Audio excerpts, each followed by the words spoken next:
I'm a light sleeper, always have been. My wife used to say I could hear a cat walk on carpet from 2 rooms away.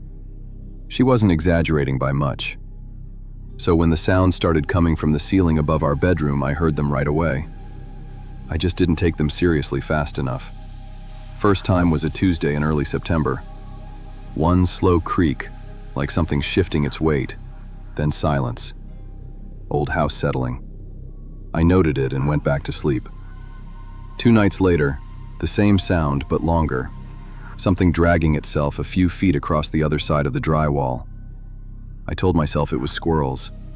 We'd had them in the attic the previous spring, and the exterminator said they sometimes came back. Our cat stopped sleeping in the bedroom around that time. She'd slept at the foot of our bed every night for 4 years. One night she stopped coming in. She'd sit at the doorway and look in, but wouldn't cross the threshold. I didn't connect it to anything.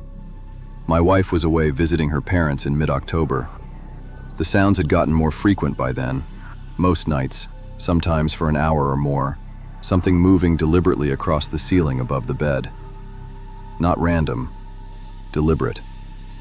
A weight redistributing, settling, then redistributing again. Like something repositioning itself while it waited. The night of October 14th, I woke at 2:40 a.m., and the ceiling was silent for the first time in weeks. That was the first thing that felt wrong. I opened my eyes and looked up. It was there, pressed flat against the ceiling directly above the bed. A long, pale shape, limbs bent at angles that violated every joint in the human body. Fingers splayed wide against the drywall to grip. Maybe 6 feet long and couldn't have weighed more than 100 pounds. Too thin, skin pulled tight over something beneath that wasn't structured right. Head turned sideways, face toward me. Watching. I couldn't move.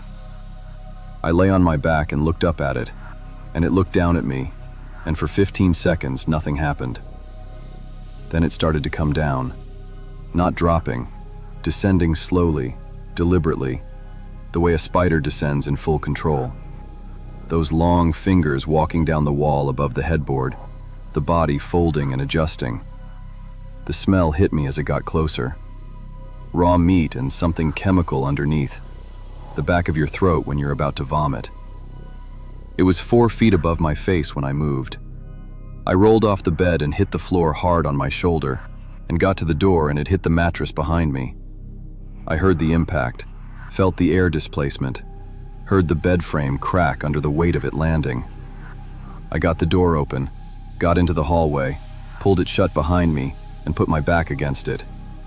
Something pressed against the door from the other side. Once, slow and testing. Then nothing. I stood in that hallway until light came through the window at the end of the hall. Then I walked out the front door without shoes. I had 3 parallel scratch marks on my left calf I didn't remember getting. Deep enough to bleed, deep enough to scar. I don't know when it touched me. I don't remember any contact, but there they are. And there they'll stay. My neighbor came with me the next afternoon when I went back in. The ceiling above the bed had claw marks pressed deep into the drywall. 4 sets, running parallel. In the attic above the bedroom, we found a section of insulation compacted flat, the same general shape as a long body, like something had lain there repeatedly over a long period. And in the far corner of the attic, 3 dead raccoons. Not decomposed. Recent. Bones stripped cleaner than any predator would leave them, the remains stacked in a neat pile. It hadn't been squirrels. We didn't spend another night in that house. Stayed in a hotel while we broke the lease. I don't know if whatever was in that attic is still there, or if it moved on. I don't know how long it had been lying up there, coming down to the ceiling above the bed each night, watching me sleep. I think about that the most. All the nights I slept through it being 4 feet above my face, and what it was waiting for before it decided to come closer.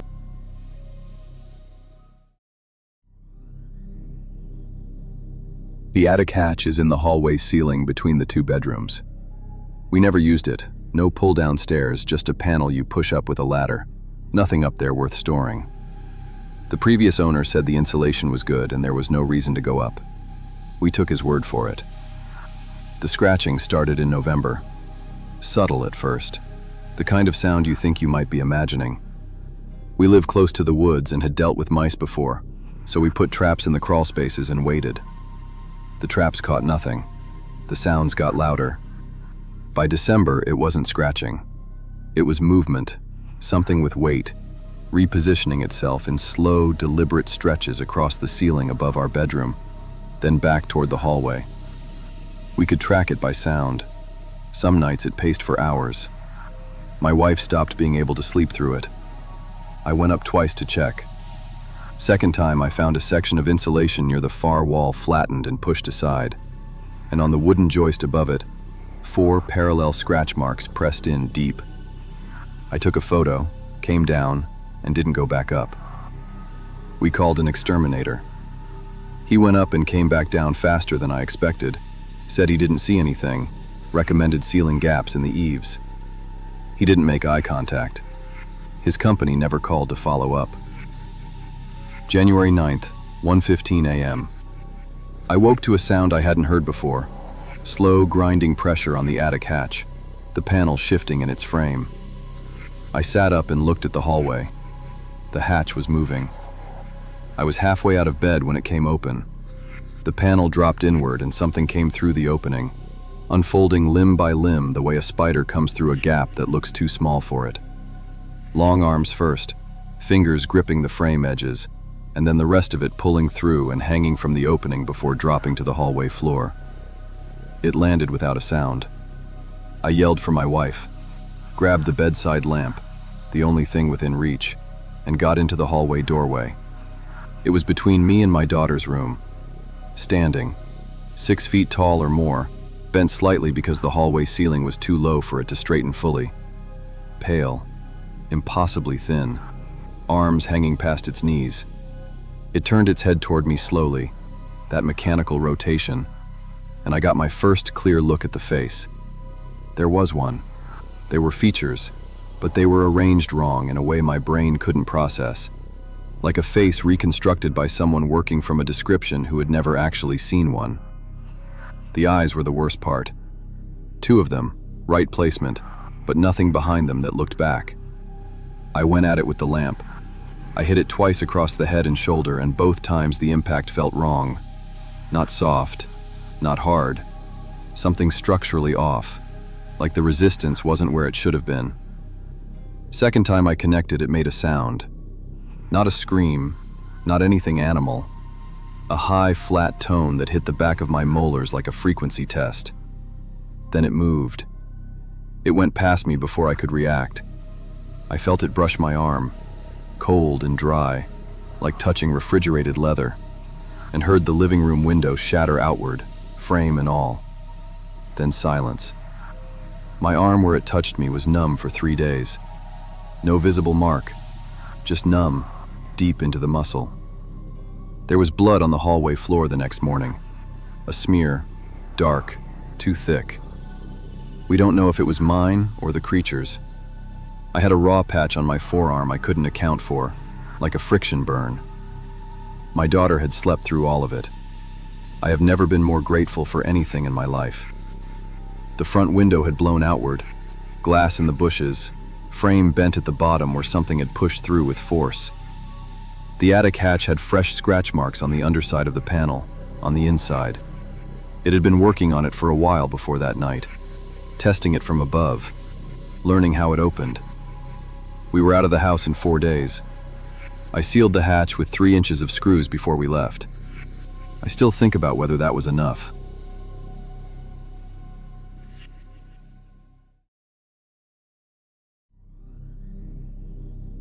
The smell was the first thing. Faint at first.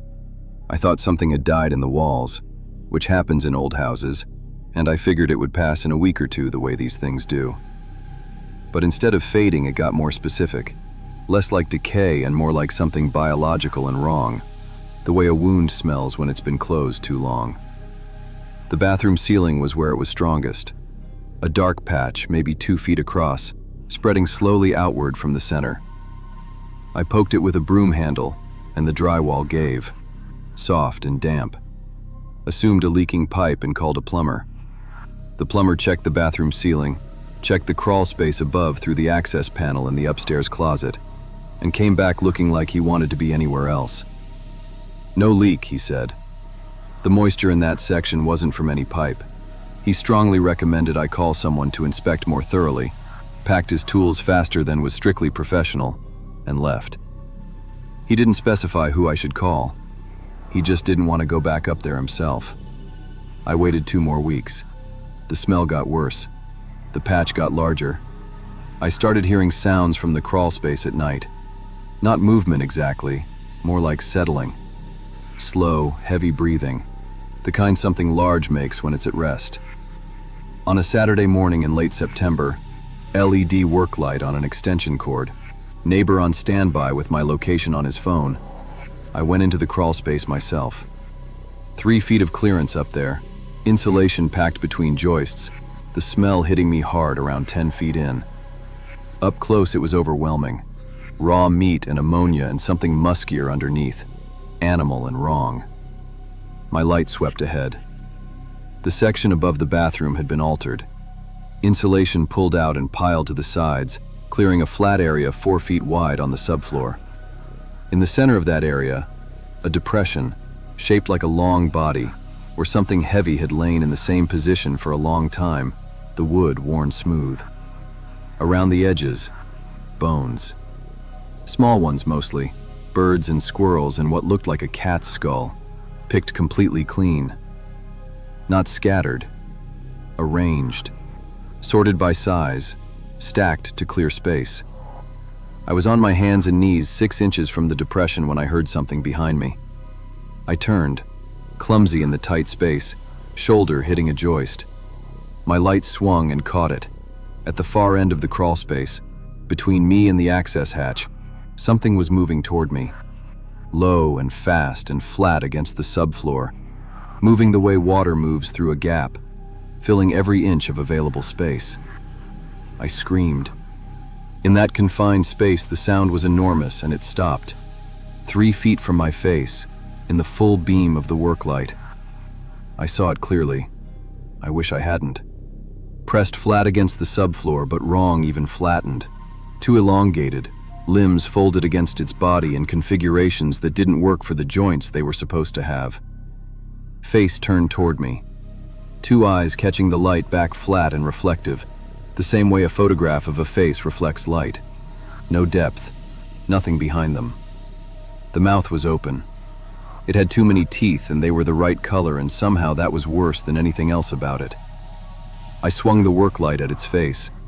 The cord snapped taut, the bulb shattered, but I made contact. It reared back. I moved, elbows and knees in the dark, pure reflex, toward the hatch. Hit the frame with my shoulder, found the opening, fell through into the closet below, slammed the panel shut above me. I held it with both hands for 5 minutes. Nothing pushed back. I had a 3-inch gash on my forearm from a joist, bleeding freely, that I didn't notice until I was already in my car. 8 stitches. I told the ERI I caught it on a nail. We got contractors to go into the space with 3 men and proper lighting. They found the depression, the bones, the scratch marks on the underside of every joist in that section. They found 1 joist above the shower that had been scored through almost completely from above, wood fibers barely holding. Another few weeks and the ceiling would have come through on its own.